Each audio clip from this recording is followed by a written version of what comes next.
La suspension des réseaux sociaux au Nigeria a coûté au pays près de 1,5 milliard de dollars. Selon une nouvelle étude internationale sur le coût économique des blocages délibérés de l'Internet, le Nigeria est le pays le plus touché en Afrique et se classe au deuxième rang mondial après la Birmanie, qui a perdu environ 2,8 milliards de dollars.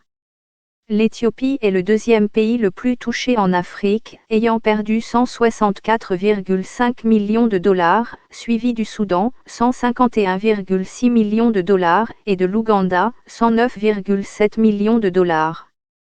Les autres pays de la région figurant sur la liste sont le Burkina Faso, 35,9 millions de dollars, Eswatini, 2,9 millions de dollars, la République du Congo, 2,5 millions de dollars, la Zambie, 1,8 million de dollars, le Tchad, 1,6 million de dollars, le Sénégal, 323 953 dollars, et le Sud-Soudan, 269 987 dollars.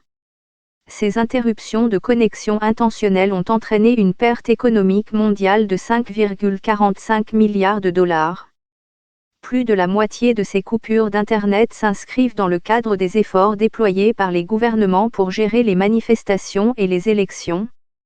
D'autres raisons incluent le contrôle de l'information pendant les conflits, les élections et les coups d'État, selon le rapport publié par le groupe de recherche sur la sécurité et la confidentialité numérique Top 10 VPN, basé au Royaume-Uni. Au niveau international, 3 coupures d'Internet causées par des gouvernements sur 4 étaient associées à des violations des droits de l'homme, selon le rapport publié par Top 10 VPN. Le rapport a été élaboré en suivant de près les coupures d'Internet et les blocages des réseaux sociaux imposés par les gouvernements du monde entier.